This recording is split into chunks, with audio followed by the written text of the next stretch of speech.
Hey, Mr. Smith. This is my double angle formulas assignment, and I'm gonna be doing number 3 here. Cos 2x equals cos to the power 2x minus sine to the power 2x.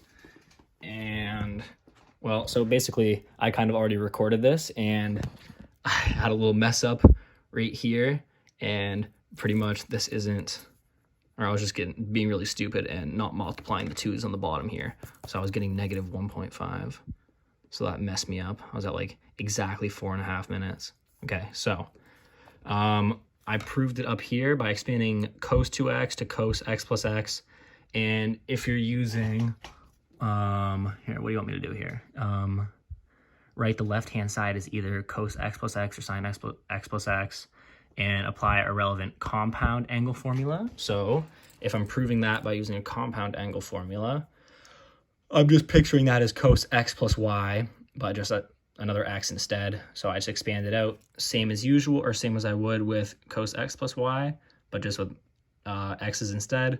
And then that becomes cos to the power 2x minus sine to the power 2x. So I already did my first one here. So if I'm doing for 90 degrees, I'm solving all these in radians, by the way. If I'm doing it for 90 degrees, right here, I'm subbing in my pi over 2, or 90 degrees, so multiplying the 2 by that. The 2 goes up top here, and you just divide out the 2's, you just get cos pi.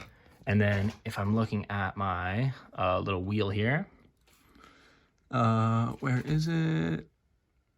Yeah, so cos pi would just be the x value there, so it'd be -1. And then same thing over here, I just expand it back out. Cos to the power, cos to pi over 2, cos pi over 2, and then minus sine pi over 2, sine pi over 2. You get zeros, I get 1's, 0 minus 1 is -1, and those are the same.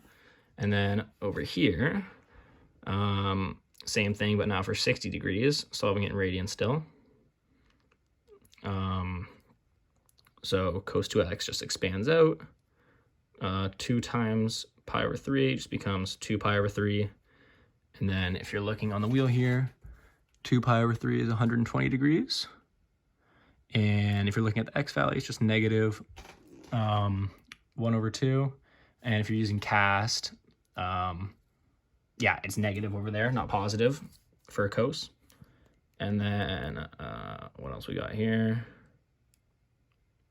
Oh yeah, and then for sine, if we're looking up there, it's positive because, right, yeah, cast, yeah, it's positive over there. So it's just the square root 3 over 2. This is where I was messing up. I was multiplying the 2 square roots of 3.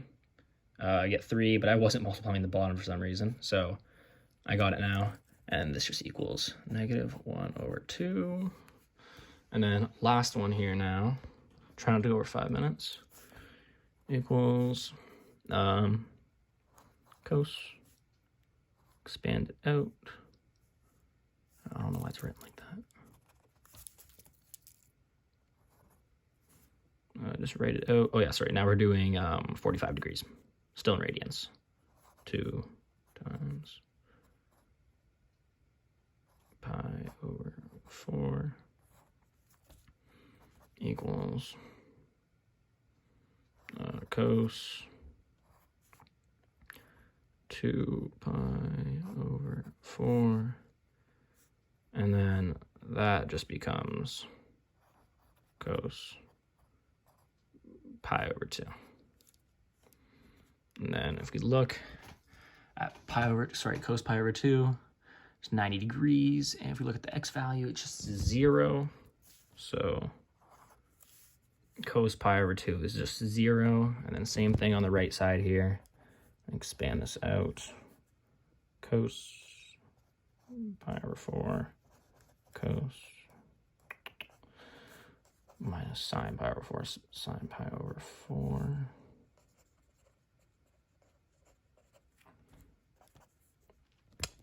Cos pi over 4 is square root 2 over 2.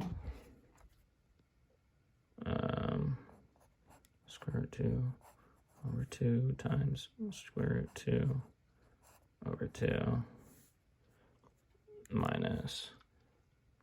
And sine is the same thing.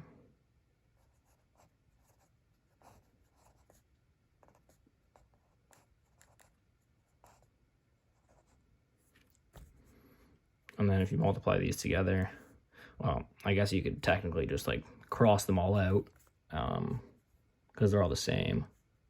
But if you multiply these, you get 2 over 4 minus, what do you know, 2 over 4. You're just going to get 0. So let me just double check the sheet again. I don't think there's anything else you want me to do here.